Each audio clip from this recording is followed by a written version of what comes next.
Praise the lord. దేవుని నామంలో మీ అందరికీ వందనాలు చెల్లించుకుంటున్నాను. మరి ఒకసారి దేవుడు ఆయన వాక్యాన్ని మనం ధ్యానించుకోవడానికి ఇచ్చిన సమయాన్ని బట్టి ఆయనకి లెక్కలేని వేలాది వందనాలు చెల్లించుకుందాం. వాక్య భాగంలోనికి వెళ్లే ముందు చిన్న ప్రార్థన చేసుకుందాం. మహిమగల దేవా, వందనాలు చెల్లించుకుంటున్నాను తండ్రి.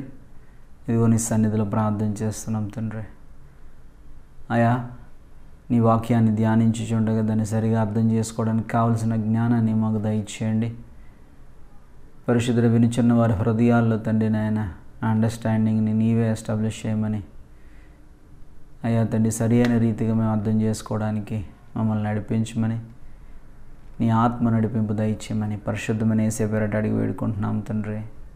ఆమేన్. ఈరోజు దేవుడు మనకి ఇచ్చిన వాక్య భాగం ఆభరణాలు. ఆభరణాలంటే మనందరికి తెలిసిందే, అలంకరించుకోవడానికి వాడే వస్తువులు.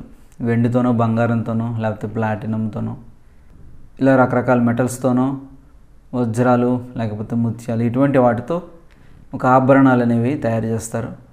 మనిషి యొక్క అందాన్ని మరికొంచెం ఎన్హాన్స్ చేయడానికి ఈ ఆభరణాలు అనేవి జనాలు వాడుతూ ఉంటారు. ఇది మనకు తెలిసిన ఆభరణం. మరి బైబిల్ ఆభరణం అంటే ఏం చెప్తుంది? అసలు ఆభరణాలు ఏంటి? ఎటువంటి వాటిని దేవుడు ఆభరణాలుగా పిలిచాడు అనే విషయాల్ని చూడడానికి ప్రయత్నం చేద్దాం. దాని ద్వారా దేవుడు ఈ ఆభరణం గురించి ఎందుకు మాట్లాడుతున్నాడు అనేది మనకు అర్థమవుతుంది. మొదటి దినవృత్తాంతాలు 16వ అధ్యాయము 29వ వచనం చదువుకుందాం. మొదటి దినవృత్తాంతాలు 16వ అధ్యాయము 29వ వచనంలో, యెహోవా నామమునకు తగిన మహిమను ఆయనకు చెల్లించుడి, నైవేద్యముల చేత పుచ్చుకొని ఆయన సన్నిధికి చేరుడి. యెహోవా నామాన్ని తగిన మహిమను ఆయనకి చెల్లించండి, చేతపుచ్చుకొని నైవేద్యాలను తీసుకొని ఆయన దగ్గరికి రండి అని ఇక్కడ రాస్తూ ఆయన ఏమంటున్నారంటే, పరిశుద్ధాలంకారములకు ఆభరణములను ధరించుకొని ఆయన ఎదుట సాగిలపడుడి. పరిశుద్ధ అలంకారములను ధరించుకోవాలంట. పరిశుద్ధ అలంకారములను ఆభరణాలుగా ధరించుకొని ఆయన దగ్గరికి రావాలని చెప్తున్నాడు. ఆయనకి సాగిలపడాలని ఇక్కడ భక్తుడు చెప్తున్నాడు. అంటే ఇక్కడ దీని ఉద్దేశం ఏంటి? పరిశుద్ధ అలంకారములను ఆభరణాలుగా, అంటే హోలీనెస్ని, పరిశుద్ధతని ఒక ఆభరణంగా ధరించుకోమని ఇక్కడ చెప్పబడుతుంది. సార్, ఇదంతా పాత నిబంధనలో రాయబడి ఉంది, పరిశుద్ధతని అలంకారంగా ధరించుకొని రండి అని. మరి కొత్త నిబంధనలో యేసయ్య ఆయన చేసిన త్యాగం ద్వారా మనం రక్తం చేత కడగబడ్డం, మనం అందరం ఇప్పుడు పరిశుద్ధులమే అని మనకి రావచ్చు, డౌట్ రావచ్చు. ఎందుకంటే పౌలు భక్తుడు కూడా అనేకమైన సార్లు ఆయన పత్రికలు రాస్తూ ఆయన ఏమని చెప్తాడు? పరిశుద్ధులుగా ఉండుటకు పిలువబడిన వారలారా అని ఆయన రాస్తూ ఉంటాడు. అంటే పరిశుద్ధులుగా ఉండడానికి పిలువబడ్డవారు ఎవరు? ఎవరైతే యేసుక్రీస్తు వారిని నమ్ముకున్నారో వాళ్ళందరూ పరిశుద్ధులుగా ఉండడానికి పిలువబడ్డవారు. పరిశుద్ధులే, ఏదో వాక్యం చెప్తుంది, వాళ్ళు పరిశుద్ధులే. మరి ఇక్కడ మనకు ప్రాబ్లం ఏమొస్తుంది అంటే, నూతన నిబంధనలో దేవుని యొక్క మహాకృపను బట్టి మనం అందరము మనకి పరిశుద్ధత లేకపోయినా పరిశుద్ధులుగా ఉండడానికి పిలువబడిన వారమే కదా. ఇప్పుడు పరిశుద్ధంగా ఉండవలసిన బాధ్యత మనదే. పరిశుద్ధత ఆయన ఆల్రెడీ ఇచ్చారు, లేనప్పుడే మనకు పరిశుద్ధత ఇచ్చారు. ఏ విధంగా ఇచ్చారు? పరిశుద్ధుని యొక్క రక్తం మన తరపున అక్కడ వాదిస్తుంది కనుక మనం ఇప్పుడు పరిశుద్ధులుగా ఎంచబడతాం. అందుకనే కదా కృప విస్తారంగా మన మీద రాబడింది. మరణం చెందవలసిన మనం జీవంలోనికి ప్రవేశిస్తున్నామంటే మనకి అడ్డుగా ఆయన యొక్క కృప ఉంది. ఆయన రక్తం మనకు బదులు వాదిస్తుంది. నిజమే, ఆయన మనల్ని పరిశుద్ధులు ఉండడానికి పిలిచాడు. కానీ పరిశుద్ధులుగా ఉండలేకపోతున్నాం. కారణం ఏంటి? ఇక్కడ మనం ఒకటి అర్థం చేసుకోవాలి. పరిశుద్ధులుగా ఉండలేకపోవడానికి కారణం ఏంటంటే విధేయత లోపం. విధేయత ఎప్పుడైతే లోపించిందో అప్పుడు పరిశుద్ధత అనేది మనం నెరవేర్చలేం. పరిశుద్ధతను మన జీవితాల్లో మనం కనబరచలేం. ఇప్పుడు మనందరం పరిశుద్ధులుగా ఉండడానికి పిలువబడ్డాం. పరిశుద్ధుని యొక్క రక్తం ద్వారా మనందరం పరిశుద్ధులుగా అయ్యాం. ఇప్పుడు మనం ఆ పరిశుద్ధతని మన జీవితాల్లో చూపించాలి. పరిశుద్ధులుగా ఉండడానికి మనం పిలువబడ్డాం కనుక, యేసు ప్రభుల వారు పరిశుద్ధులు కనుక మనం కూడా పరిశుద్ధంగా జీవించాలి. He is Holi, so we have to be Holi కదా. ఆయన యొక్క గుణాతిశయాలను మనం ప్రకటించాలి మన జీవితాల ద్వారా కూడా. ఉత్తి నోటి మాటలతో మనం ప్రకటించడమే కాదు. ఎందుకంటే ఉత్తి నోటి మాటలతో ప్రకటిస్తే మనం మాట్లాడే మాటల్లో శక్తి ఉండదు, ఆయన యొక్క పవర్ అనేది అందులో ఉండదు. మనం ఆయన చెప్పినట్టుగా చేస్తూ ఆయన జీవితానికి మాదిరికరంగా ఉంటూ మనం మాట్లాడితే దానికి శక్తి ఉంటుంది. ఇక్కడ కీ ఏంటనుకున్నాం? విధేయత చూపించడం అనేది కీ. ఇక్కడ కీ ఏంటి? విధేయత చూపించడం అనేది కీ. మరి యేసు ప్రభులు వారు ఏ విధంగా జీవించారు? ఆయన మనకి ఏం చెప్తున్నారు? మనం దేనికి విధేయత చూపించాలి? ఆయన చెప్పిన ప్రతి మాటకి విధేయత చూపించాలి కదా. అప్పుడు మనం విధేయత చూపించిన వారుగా ఉంటాం. యోహాను సువార్త 14:21 మనం చూసినట్లయితే, నా ఆజ్ఞలను అంగీకరించి వాటిని గైకొనువాడే నన్ను ప్రేమించువాడు. నన్ను ప్రేమించువాడు నా తండ్రి వలన ప్రేమింపబడును. నేనును వానిని ప్రేమించి వానికి నన్ను కనబరుచుకుందునని చెప్పాను. అంటే ఆయన ప్రకారం జీవిస్తూ ఆయన మనలో నివసించాలి, తండ్రి మనలో నివసించాలి అంటే మనం ఆయన చెప్పిన ప్రకారము మనం చేయగలగాలి కదా. ఇక్కడ అదే చెప్తున్నాడు. ఫస్ట్ పార్ట్లో ఏమనుంది? ఎవరైతే నన్ను ప్రేమిస్తున్నారో నా ఆజ్ఞలను వాళ్ళు గైకొంటారు అని రాయబడి ఉంది కదా. ఆయన చెప్పిన ఆజ్ఞలు ఏంటి? 2 ఆజ్ఞలు ఇచ్చాడు ఆయన. పాత నిబంధనలో చాలా ఆజ్ఞలు ఉన్నాయి కానీ ఇక్కడ 2. మత్తయి సువార్త 22:37 ఈ విధంగా రాయబడి ఉంది కదా.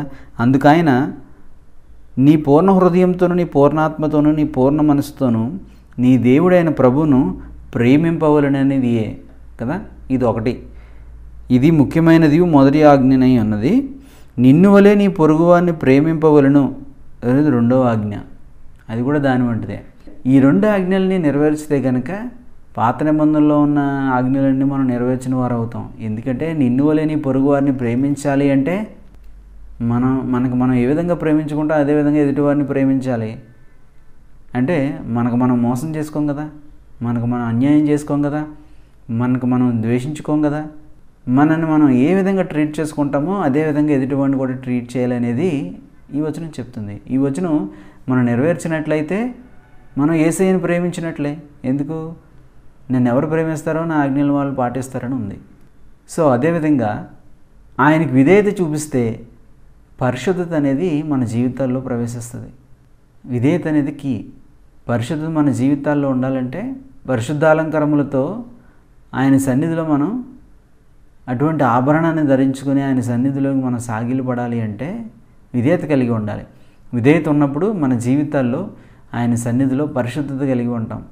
ఇటువంటి పరిశుద్ధతతో మనం అలంకరించుకోవాలి.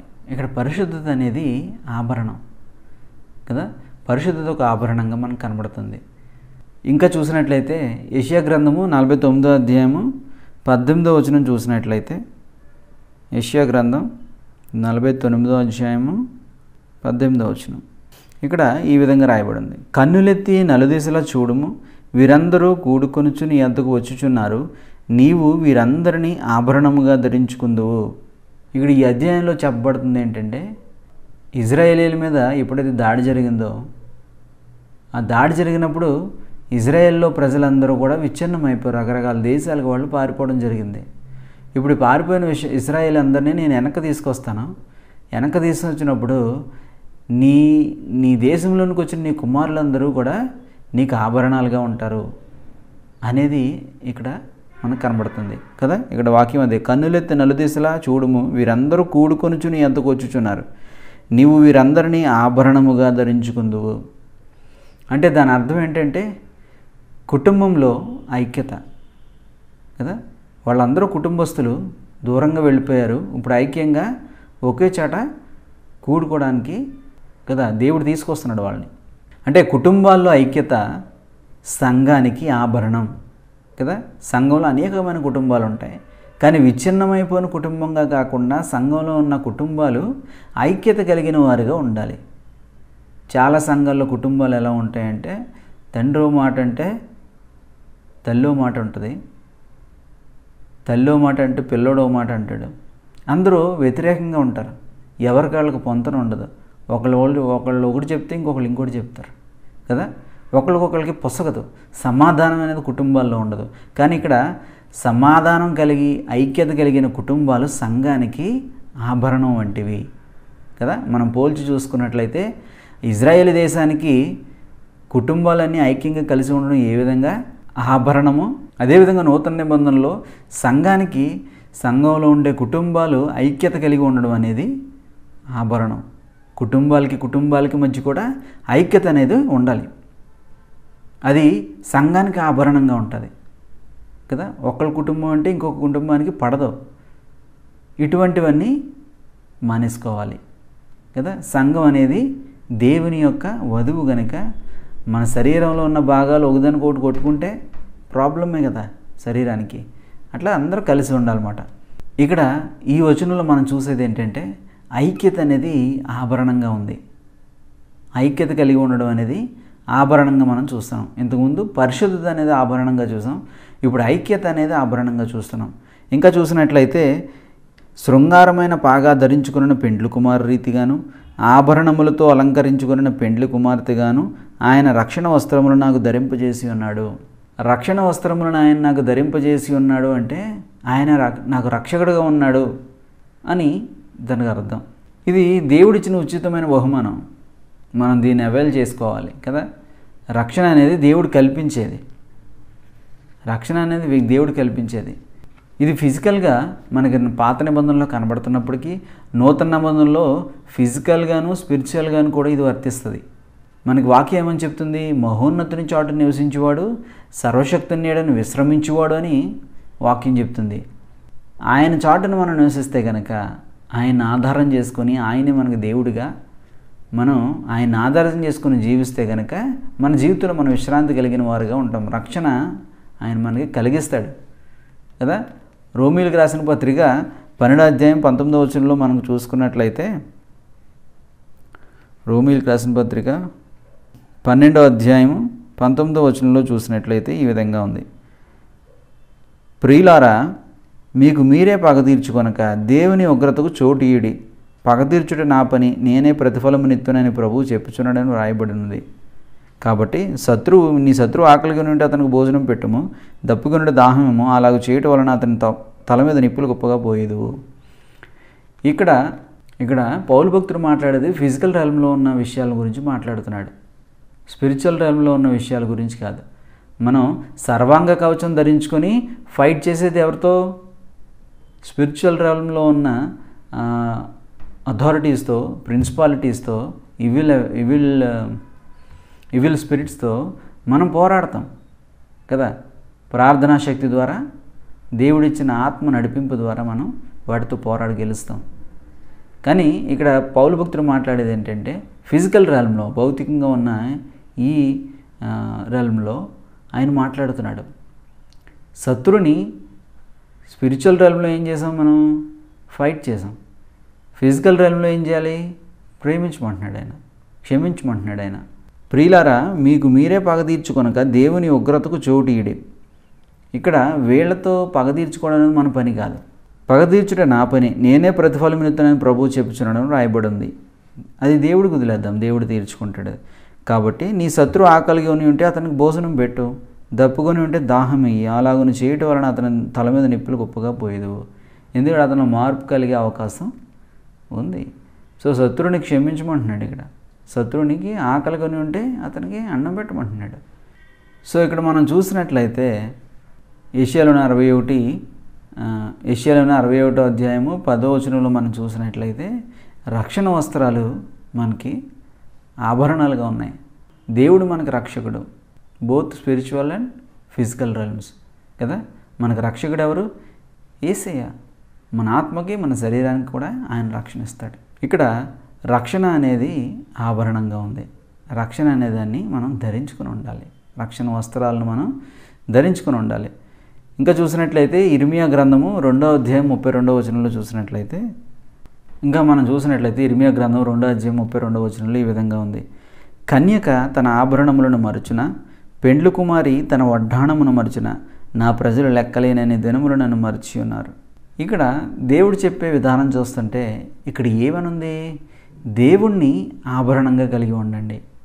దేవుడు ఉన్నాడు, దేవుడు నాకు ఆయనే ప్రభు అనేది ఆ స్పర్శ ఉంటుంది కదా, దాన్ని ఆ అవేర్నెస్ని దేవుడు ఆభరణంగా కలిగి ఉండండి ఆయన ఉన్నాడు, ఆయన మనతో పాటు ఉంటున్నాడు అనే స్పర్శని ఆభరణంగా కలిగి ఉండాలి అనే విషయం అక్కడ మనకు అర్థమవుతుంది కదా. దేవుణ్ణి మర్చిపోవద్దు. దేవుణ్ణి దేవుడిగా మనం ఆభరణంగా కలిగి ఉండాలి. అంటే ఒక వ్యక్తిని చూసినప్పుడు ఈయన దేవుని యొక్క బిడ్డ అనే విషయం ఎదుటివారికి అర్థం కావాలి. ఎందుకు? ఆయన ఆభరణంగా ధరించుకుంటాం కనుక. ఇక్కడ ఈ విషయాలు ఎందుకు చెప్తున్నాడంటే, ఇజ్రాయేలీలు దేవుణ్ణి మర్చిపోయారు. ఆయన్ని దేవుడిగా గుర్తించి ఆయన్ని ప్రతిదినము ఆభరణంగా ధరించుకోవాల్సిన వాళ్ళు ఆయన మర్చిపోయారంట. ఆ విషయాన్ని చెప్తున్నాడు ఆయన. సో ఇక్కడ దేవుణ్ణి ఆభరణంగా చూస్తున్నాం. ఆ దేవుని యొక్క ప్రజెన్స్ మనతో ఉంటుంది అనే ఒక స్పృహ ఉంటుంది కదా, దాన్ని మనం ఆభరణంగా కలిగి ఉండాలి. ఇంకా మనం చూసినట్లయితే యెహెజ్కేలు 16:7 మనం చూసుకున్నట్లయితే, నేల నాటబడిన చిగురు వృద్ధి అగునట్లు నేను నిన్ను వృద్ధిలోనికి తేగా నీవు ఎదిగి పెద్దదానివై ఆభరణ భూషితురాలవైతివి. యెహెజ్కేలు 16:7 మొదటి భాగంలో ఈ విధంగా ఉంది. నేల నాటబడిన చిగురు వృద్ధి అగునట్లు నేను నిన్ను వృద్ధిలోనికి తేగా నీవు ఎదిగి పెద్దదానివై ఆభరణ భూషితురాలవైతివి. ఇక్కడ ఈ వచనాలు కొద్దిగా కిందకి అలా చదువుకుంటూ వెళ్తే కనుక మనకి ఇంకా ఏం అర్థమవుతుంది అంటే క్లియర్గా, ప్రాస్పారిటీ అనేది కూడా దేవుడిచ్చే ఆభరణం. ప్రాస్పారిటీ కూడా ఆయన ఇచ్చే ఆభరణమే. ఆయన మనల్ని వృద్ధి చేస్తాడు, మనల్ని గొప్ప చేస్తాడు, మనల్ని కనపరుస్తాడు కదా. ఇవి కూడా దేవుడిచ్చే ఆభరణాలే. వాటిని కూడా మనం ధరించుకొని ఉండాలి. ప్రాస్పారిటీ కూడా ఆయన ఇచ్చే ఆభరణం కదా. దేవుడు పావర్టీ అని చెప్పి దాన్ని ఆభరణంగా మనకి ఇవ్వడం, ప్రాస్పారిటీ అనేది ఆభరణంగా ఆయన మనకి ఇస్తాడు కదా. అన్ని రకాలుగా కూడా మనల్ని ఆయన సంరక్షణలో నడిపిస్తూ ఉంటాడు అన్ని ఏజెస్లో. ఇక్కడ మనం చదువుకున్నట్లయితే ఆ ఇజ్రాయేలీయులని ఏ విధంగా ఆయన చూసుకున్నాడని మనం చూసినట్లయితే, ఆయన ఎప్పుడైతే వాళ్ళని కనుగొంటాడో అప్పటి నుంచి వాళ్ళని నడిపిస్తూనే వస్తాడు. అన్ని విషయాల్లోని వాళ్ళని పోషిస్తూనే వస్తాడు. అన్ని విషయాలను చూస్తూనే తండ్రి తన కుమార్తెని ఏ విధంగా అయితే ప్రేమిస్తూ, ఏ విధంగా అయితే బలపరుస్తూ, ఏ విధంగా అయితే తనకు కావలసినవన్నీ ఇస్తూ, ఏ విధంగా అయితే పోషిస్తూ సంరక్షిస్తూ వస్తాడో, అదేవిధంగా ఇక్కడ యెహోవా దేవుడు కూడా ఇజ్రాయేలీని అదేవిధంగా పోషించుకుంటూ వచ్చాడు. వాళ్ళకి కావాల్సిన ప్రతిదాన్ని అడ్రస్ చేసుకుంటూ వచ్చాడు. అదే విషయాన్ని ఆయన చెప్తూ ఉంటాడు. 11:13 చూసినట్లయితే, మరియు ఆభరణముల చేత నిన్ను అలంకరించి నీ చేతులకు కడియములు పెట్టి నీ మెడకు గొలుసు తగిలించి నీ చెవులకును ముక్కునకు పోగులను నీకు తలకు కిరీటమును పెట్టించితని, ఇలాగ బంగారంతోను వెండితోనూ నేను అలంకరించి సన్నపు అవిసెనార నారయు పట్టును విచిత్ర కుట్టు పనియు గల బట్టలను నీకు ధరింపజేసి గోధుమలను తేనెయు నూనెయు నీకు ఆహారంగా ఇయ్యగా నీవు మిక్కిలి సౌందర్యవతి అయి రాణి అగునంతగా అభివృద్ధి నొందితివి. పుట్టినప్పుడు ఎవరో ఆదరించగా రక్తంలో పడి ఉన్న బిడ్డని ఏ విధంగా అయితే తీసి కడుగుతారో, అదేవిధంగా దేవుడు ఇజ్రాయేలీ ప్రజలను చేసి రాణి అగునంతగా ఆయన అభివృద్ధి చేశాడంట. ఆ జనాంగం యొక్క లైఫ్ని చూసుకుంటే దేవుడు వాళ్ళని ఏ విధంగా ట్రీట్ చేశాడో అదే దేవుడు మనకు కూడా దేవుడిగా ఉన్నాడు కదా. అంటే మన కూడా అదే విధంగా సంరక్షించే దేవుడు కదా ఆయన కదా. ఆయన సంరక్షణ అన్ని విధాలుగాను తండ్రి ఏ విధంగా గార్డియన్ లాగా ఆయన ఉంటాడో, అదేవిధంగా దేవుడు కూడా మనకి అన్ని రకాలుగాను ఒక గార్డియన్ లాగా సంరక్షకుడిగా ఆయన మనకున్నాడు. సంరక్షణ మనం ఒక ఆభరణంగా ధరించుకోగలగాలి. అది ఎప్పుడు వస్తుంది? ఆయన్ని మనం దేవుడిగా అంగీకరించి ఆయన సన్నిధిలోనికి మనం వెళ్తే మనకు ఆయన ఒక సంరక్షకుడిగా ఉంటాడు కదా. పరిశుద్ధత కావచ్చు, ఐక్యత కావచ్చు, రక్షణ కావచ్చు, లేకపోతే దేవుని కలిగి ఉన్నామనే స్పృహ కావచ్చు, సమృద్ధి కావచ్చు, సంరక్షణ కావచ్చు, ఇవన్నీ ఆభరణాలుగా మనకు కనబడుతున్నాయి కదా. ఇవన్నీ ఆభరణాలుగా మనం కలిగి ఉండాలి కదా. ఇవన్నీ మనకు దేవుడు ఇస్తున్నాడు. మనల్ని వీటన్నిటినీ మనకి ఇచ్చి ఆయన మనకున్న అందాన్ని మరింతగా ఆయన పెంచుతున్నాడు. ఆయన ఆ విధంగా చూసుకుంటున్నాడు మనల్ని కదా. ఏ విధంగా అయితే మనం నగలో నట్ర పెట్టుకొని ఇంకొద్దిగా అందంగా ఉండడానికి ప్రయత్నం చేస్తారో, జ్యువెలరీ పెట్టుకొని ఇంకా కొద్దిగా అందంగా ఉండడానికి ఎన్హాన్స్ చేసుకుంటారో బ్యూటీని, అదేవిధంగా దేవుడు కూడా ఒక మనిషి యొక్క జీవితాన్ని లేకపోతే ఒక జనాంగం యొక్క జీవితాన్ని అనేక రకాల ఆభరణాల ద్వారా ఆయన పెంచి పోషిస్తున్నాడు. ఇప్పుడు కూడా దేవుడు అంతే చేస్తున్నాడు. ఇప్పుడు సంఘాన్ని కూడా దేవుడు అదే విధంగా చూస్తున్నాడు. మనం నిండుగా చూడాలని ఆయనకి ఇష్టం కదా. ఆయనతో పాటు రిలేషన్లో ఉండాలనేది ఆయనకి ఇష్టం. ఆయన సన్నిధిలో మనం చక్కగా ఉండాలనేది ఆయనకి ఇష్టం. ఆయన చిత్త ప్రకారం ఆయన ఏ పర్పస్ మీద మనం పెట్టారో మనం ఆ విధంగా ఉండడానికి ఆయనకి ఇష్టం. ఆ విధంగా ఉంచడానికి ఆయన ప్రయత్నం చేస్తున్నారు కదా. కానీ ఇదంతా చాలా బాగుంది. ఆయన చేసిన పని అంతా కూడా చాలా చక్కగా ఉంది కదా. కానీ ఇక్కడ ప్రాబ్లం ఎక్కడ వచ్చిందంటే ఆయన్ని మర్చిపోతున్నాం. ఆయన్ని మర్చిపోతున్నప్పుడే ప్రాబ్లం వస్తుంది కదా. ఇది ఆయన ఎప్పుడు మర్చిపోతామంటే మనకి ఇవ్వబడింది ఏదైతే ఉందో దాన్ని ప్రాధాన్యం చేసుకున్నప్పుడు ఆయన్ని మర్చిపోతాం కదా. మనకి ఇవ్వబడింది ఏదో దాన్ని ప్రాధాన్యం చేసుకున్నట్లయితే, మనకి ఇవ్వబడిన దాన్ని మనం ప్రాధాన్యం చేసుకున్నట్లయితే ఆయన్ని మర్చిపోయే అవకాశం ఉంది. ఇక్కడ మరి అదే అధ్యాయము ఎజ్కియేలు 16వ అధ్యాయము 15వ వచనంలో చూసినట్లయితే, అయితే నీ సౌందర్యమును నీవు ఆధారం చేసుకుని నీకు కీర్తి వచ్చినందున నీవు వేసిపై దారిన పో ప్రతివానితో బహుగా వ్యభిచరించు వచ్చితివి, పిలిచిన వానితో నెలపోతివి. ఇక్కడ మొదటి భాగంలో మనం క్లియర్గా దాన్ని అర్థం చేసుకున్నట్లయితే అక్కడ వచ్చే ప్రాబ్లం ఏంటో మనకు అర్థమవుతుంది. ఎందుకు తప్పిపోతున్నారు, ఎందుకు ఆ ఇజ్రాయేలీలు తప్పిపోయారు, ఎందుకు సంఘం తప్పిపోతుంది, ఎందుకు ఒక వ్యక్తి తప్పిపోతాడు, ఎందుకు సేవకుడు తప్పిపోతాడు అనేవి మనకు అక్కడ గ్రహించాలి కదా. యెహెజ్కేలు 16వ అధ్యాయము 15వ వచనంలో మొదటి భాగంలో మనం చూసినట్లయితే, నీ సౌందర్యమును నీవు ఆధారం చేసుకొని దేవునికి ఏమేమైతే ఇచ్చాడో వాటన్నిటిని ఆధారం చేసుకొని నీకు కీర్తి వచ్చినందున నీకు ఇంకా దేవుని మర్చిపోయావని చెప్తున్నాడు. నన్ను నీవు మర్చిపోయావు. ఎందుకు? నీకు కలిగిన అందాన్ని చూసుకొని, నీకు కలిగిన ఆభరణాలను చూసుకొని, ఆ సౌందర్యాన్ని చూసుకొని, నీకు కలిగిన కీర్తిని బట్టి నువ్వు దేవుడు మర్చిపోయావు, నువ్వు నన్ను మర్చిపోయావు అని చెప్తున్నాడు దేవుడు అక్కడ కదా. ఇక్కడ ప్రాబ్లం ఏమొచ్చిందంటే ఏదైతే దేవుని ద్వారా మనం పొందుకున్నామో అది మనకి తల అయిపోతుంది. దేన్నైతే దేవుని ద్వారా మనం పొందుకున్నామో అది మనకి తల అయిపోతే మరి శిరస్సు క్రీస్తు కదా. అంటే క్రీస్తుని మనం పక్కన పెట్టేసి, యేసయ్యని మనం పక్కన పెట్టేసి, ఆయన ద్వారా మనం ఏది పొందుకున్నామో దాన్ని మనం తలగా చేసుకుంటాం. అదే ప్రాధాన్యం మనకి, ఇంకా వేరేది ఏది ప్రాధాన్యం కాదు. ప్రాబ్లం అక్కడ వచ్చింది కదా.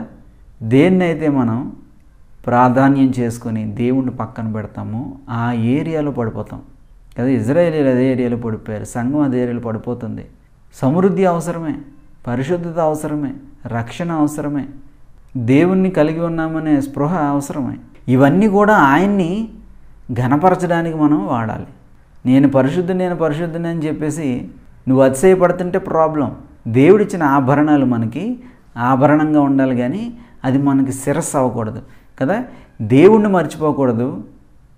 దేవుణ్ణి మర్చిపోకుండా దేవుడిచ్చే దాని పట్ల మనం కృతజ్ఞత కలిగి ఉండాలి తప్ప దేవుడిచ్చే దాన్నే మనం తలగా చేసుకోకూడదు.